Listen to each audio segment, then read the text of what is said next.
a message from the Society of the Morning Impaired. Don't forget your pen. I should get that to Brandon. All right. Right. Just Monday morning impaired. Or morning impaired.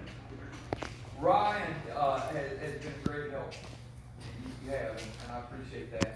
I have seen a lot of humility. You have tried my patience with your questions and questions and questions, but they were good questions, and so I can live with that.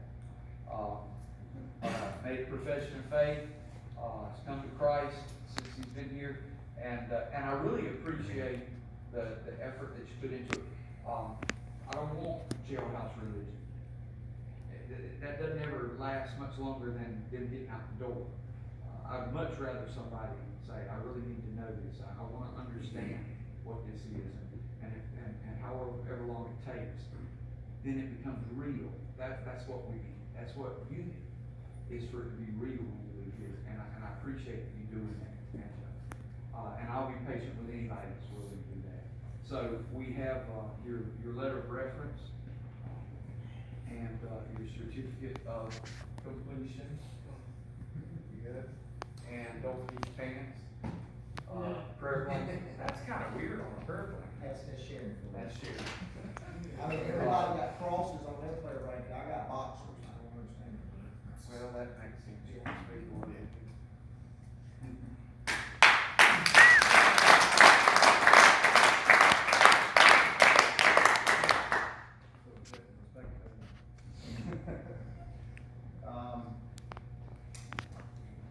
So I hope this morning what I said did suffice in thanking everybody, because if I went one by one, I'd be here for a long time. So, and I meant what I said about each person is more than a face and a name. It's a memory that goes with me until dirt is put on. And I know you guys want to get out and do some pine cone work, so I'll make it. So before early February, I had a very near perfect life that was not accidental. I worked very hard, very self-disciplined, emphasis on self-discipline. But my near perfect life, most near perfect lives appear that way only from the exterior, but mine, even when you pierced inside, it was near perfect. I had in my work, as 18 years of experience in my trade, no other therapist, all therapists combined didn't even come close to what my experience was. I chose when I worked, on whom I worked, how many people I saw a day. I woke up every morning with my favorite person. And my day from start to finish was predictable. I had a perfect routine from 5 a.m. to 9:30 p.m. Pacific. So what I didn't know is that while that's great, but as long as I stayed in a perfect, predictable, comfortable, it's an uncomfortable routine, my life was predictably perfect, very close to it. But God showed me that I cannot be my own God. There are consequences. So when life showed up in a big, bad way, in an unexpected way, I went upside down. It was Sunday, our house flooded, and what looked like it was going to be a couple days repair. It happened a week before Christmas. It turned our lives completely upside down. She's constantly mad, I'm constantly upset. And it didn't happen overnight, but eventually when I had enough time alone, and when opportunity met desire, and me calling the shots, me in the seat called God, I said, I'm gonna have a drink. And not much on this planet can get me stuck. I don't sit around much, I move. I don't ponder problems, I solve problems. But alcohol is to me as kryptonite is to Superman. And after taking that first drink, it didn't happen immediately, it took time, but after taking that first drink, within 12 hours, full-blown alcoholism. Full-blown, after 12 hours. So then my girlfriend went from counterpart to nurse and mother. The owner of our clinic panicked, didn't even know who I was. Calling Lisa, trying to, what is going on with Ryan? So, but eventually it got out what was going on. I went from constant motion, constant productivity to stuck, frozen, stuck, paralyzed, afraid. So, who, and multiple people should know this, or variation of it. What is the definition of insanity? Doing the same thing. Stand up and say it loud. Doing the same thing over and over, expecting a different result. Okay, you could not be more incorrect. Yes, that's Einstein's definition of it. That is it. And I thought of it because what I was going to say was going to end right here, but, Brandon and I were watching television Thursday night, and there was some advertisement on something, and a picture of Einstein's face came up. Young Sheppard. What's up? Young Sheldon. Young Sheldon. Yeah, so if you look in the dictionary, it's a long, convoluted statement on a mental state, all right? Why that's everybody's first response is because that statement resonates with everybody. It makes more sense than the definition itself. Okay, and that statement came from Einstein. And Einstein was so good at what he did. A scientist has one of the most recognizable names on this planet. In his height, he was more popular than Michael Jackson or Kobe Bryant. A scientist. So, but a man that smart, you know what the theory of relativity is, E equals mc squared. If you don't know what it is, thank him. It makes up your world. But one of the smartest minds our species has ever produced across any generation spanning any continent, as he was producing E equals mc squared, he said he ran into a mathematical roadblock, could not go any further. He said he woke up night after night with these same numbers in his head, in the same configuration, ran to his blackboard, did the exact same thing and got stuck. He said he did this night after night after night. One of the greatest minds of our species stuck. So if Einstein can get stuck, I can, you can, even Michael King.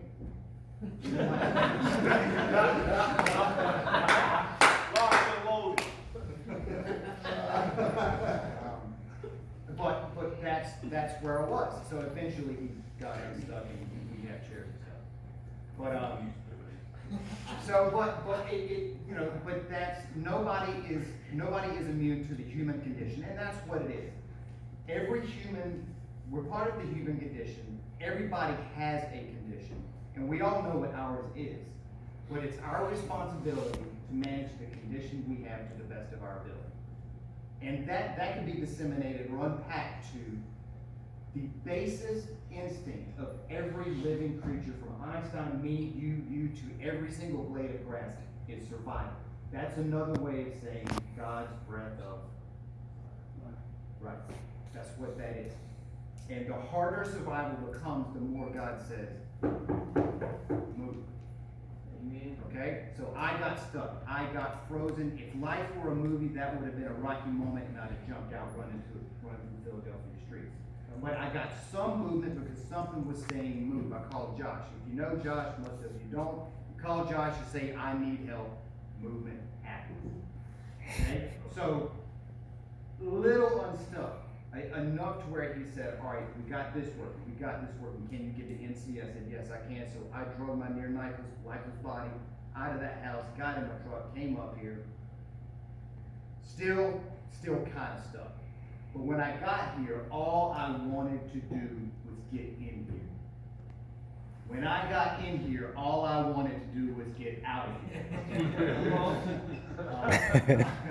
My mind, and if anybody had the unfortunate reality of knowing me for approximately 15 to 20 days, while I was here in the beginning, I was very unpleasant, I was very angry, my body was here, my mind was trying to fix my life. I was trying to put my job together with the coronavirus. I was trying to put my relationship together with, God's already taken care of that anyway. Come on. There are a lot of things that I could not change, especially within these walls, but I was determined to figure it out. And each passing day, I became more and more miserable. So one day I said, I'm here. I'm not going to stay here and be miserable every single day. So I've got to do something. I've got to move a little bit. okay? So people talk about prayer. I don't know how to pray. But I didn't know how to. My version of prayer 2 or 3 times a year was, come on, God, you gotta get me out of this. That's it. That's all I need.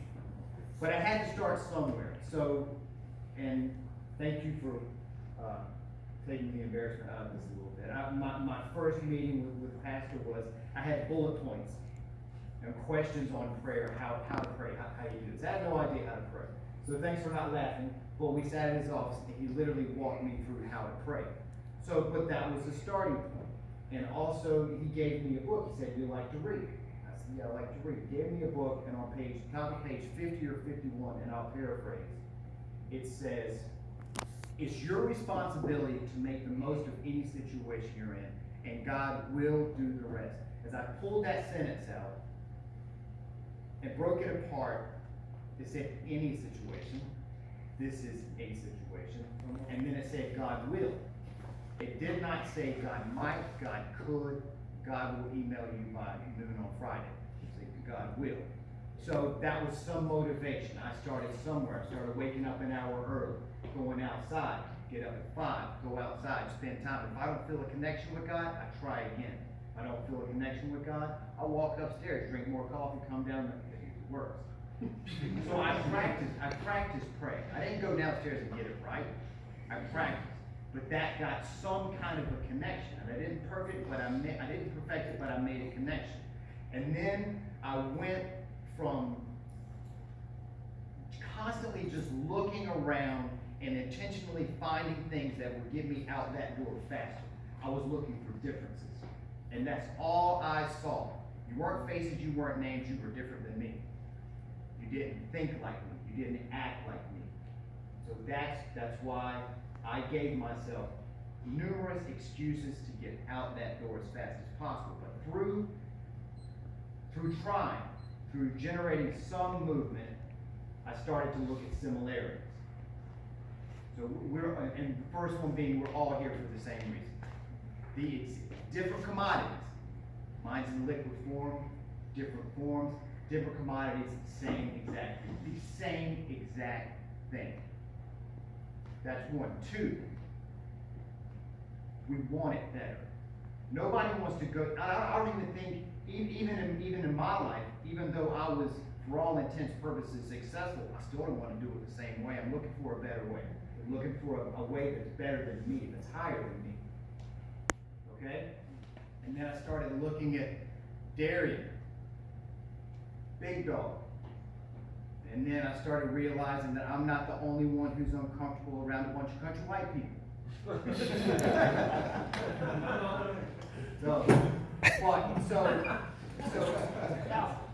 So the easiest thing to do when you're stuck is what? Nothing. Nothing. Stay stuck. It takes no energy. It takes nothing. No momentum generated, no friction required. Stay stuck. But by moving, it didn't happen overnight like this morning. I said, it happened behind my back. God snuck up on me. And one thing that stuck with me as I tried to just push myself through the self-induced mire was people saying, just wait. Just wait. And I waited.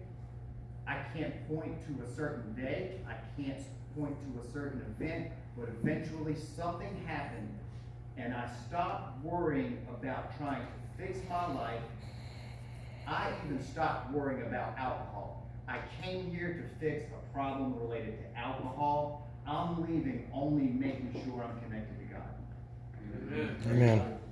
So, that's about all I got. Last but not least, Eddie. Logan, I love you. The reason why you're sitting there, Oh, God. and I'm up here, you have 504 more hours, and I got 0. Praise the Lord.